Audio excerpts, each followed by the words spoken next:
The American Spotlight studio shimmered under high-tech LED lights, casting eerie reflections off sleek glass panels. The usual red-white-blue decor had been swapped for digital backdrops of swirling code and glitching headlines. The atmosphere was colder tonight, sharper, as if the room itself knew it was about to become a battleground. Host Jack Harper stood center stage, his expression more serious than usual. Gone was the cheeky grin. Tonight, he looked like a referee before a heavyweight match. Behind him, a holographic screen displayed bold white text, AI or Agenda. The war over digital truth. The crowd wasn't just big, it was charged. Rows of college students wearing digital freedom pins sat beside older MAGA loyalists, waving tiny flags. The air crackled with ideological static. Karoline Leavitt walked onto the stage like a blade being unsheathed. No fanfare, just purpose. Her blonde hair was tied back, her tailored navy dress stiff with resolve.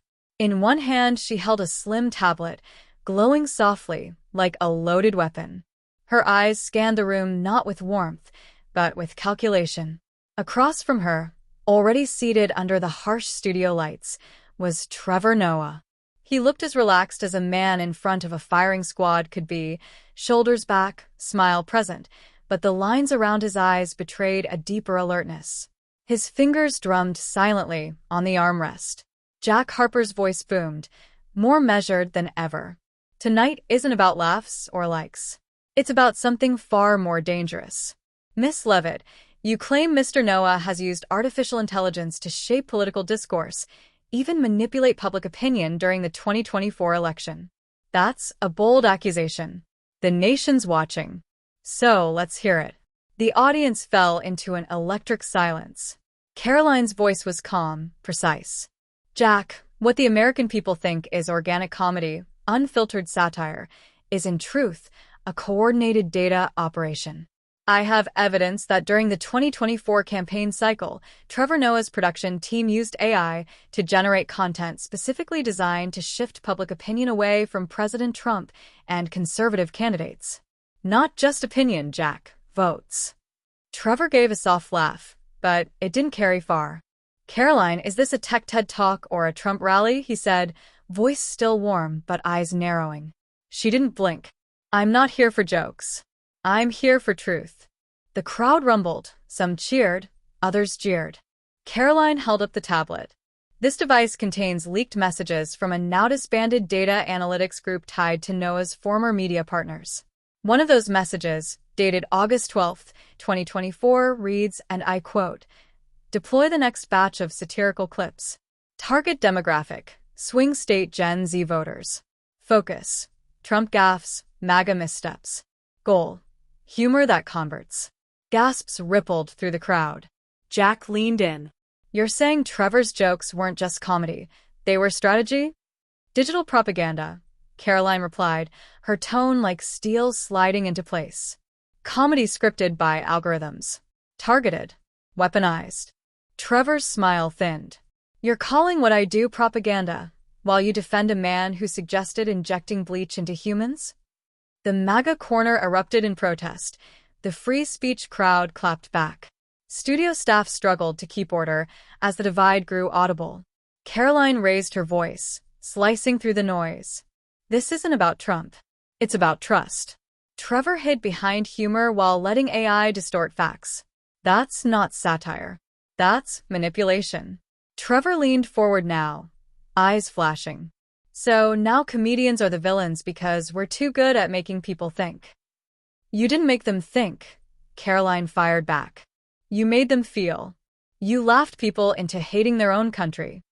The tension shattered into shouting, cheers, and whistles. Phones were raised. Livestream comments poured in faster than the moderators could track.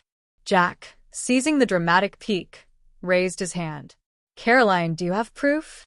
She nodded slowly. I have AI-generated scripts with metadata matching Noah's production schedule. I have emails discussing which emotional triggers to embed in the comedy. And I have one more thing. She tapped the tablet. A screen behind her flickered to life. A video loaded, grainy but clear. It showed a dimly lit production room. A voice unmistakably, Trevor said. We feed the algorithm what the kids want. Trump slips, we joke. MAGA flinches, we fire. It's all numbers now, like laughs, votes. Same thing. The room froze. Trevor stared at the screen, unmoving. Then, quietly but firmly, he spoke. That video's out of context. Karoline smiled. Cool, deliberate. Explain the context, then. The nation's listening. Trevor rose to his feet. The context is that we live in a world where jokes go viral, not facts.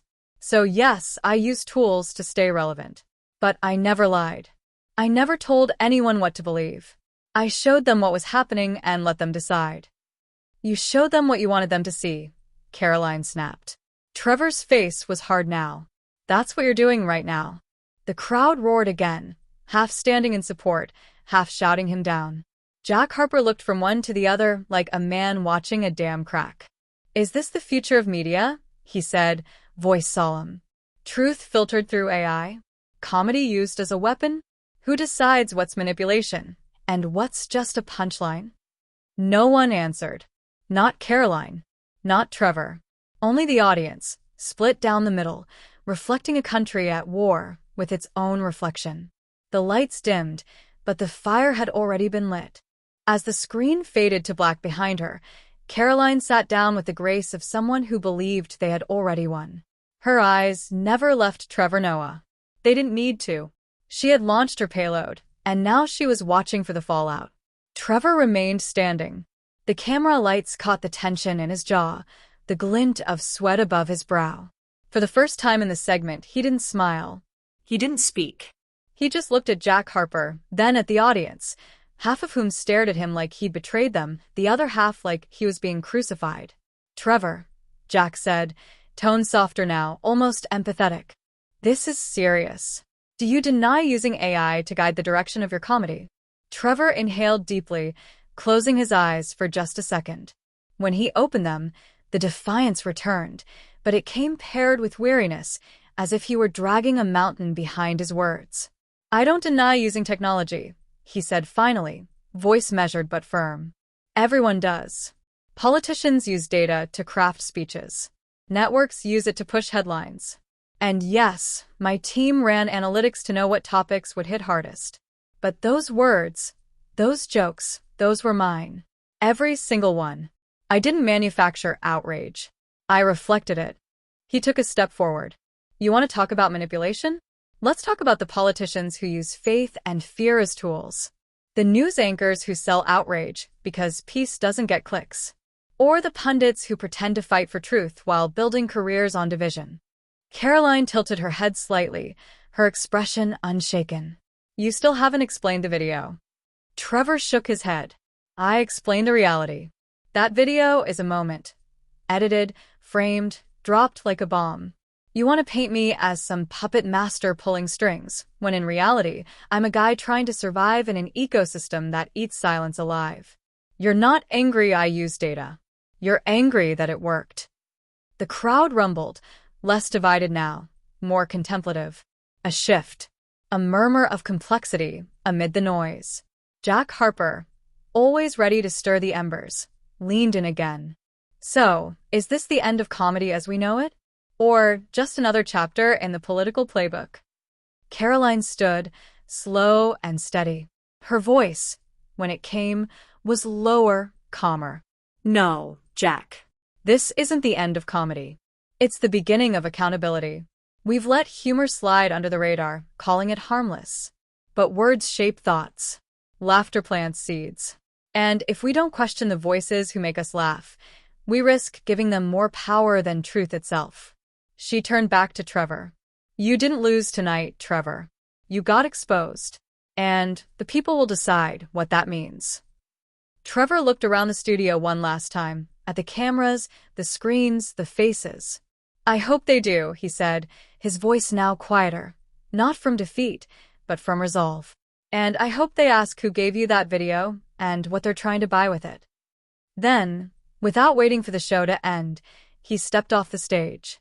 No dramatic exit, no mic drop, just silence, footsteps, and the echo of a man walking away from yet another firestorm. Karoline remained, standing tall in the center of the frame, framed by glitching blue light. Jack Harper raised his mic, the edge returning to his voice like a blade being unsheathed once more. "Ladies and gentlemen," he said, "tonight wasn't just a debate. It was a collision between media and power, technology and trust, laughter and truth. And we'll be here again next week to keep digging." The screen faded to black, but the internet did not. Within minutes, #NoExposed and #ComedyIsNotACrime began trending worldwide. Conservative accounts hailed Karoline as a warrior of modern truth, a digital knight in a cyber battlefield. Liberal voices flooded timelines with clips of Trevor's final words, framing him as a man standing tall against smear tactics. Late-night shows once again pounced. Memes exploded. TikToks remixed the showdown into stylized edits, some with ominous music, others with auto-tuned punches. Newsrooms scrambled to dissect metadata from the leaked video. Tech experts debated the ethics of AI-driven content creation. A cultural reckoning ignited. And somewhere in New York, Trevor Noah sat at his desk again, staring at a blank page, wondering not what joke to write, but whether jokes still mattered. In Washington, Karoline Leavitt reviewed the headlines with calm focus. She had taken down a cultural titan, but she knew this wasn't victory. This was just the next act in a long war over who controlled the narrative and whose version of truth would win. The studio lights had dimmed, but the battle had only begun.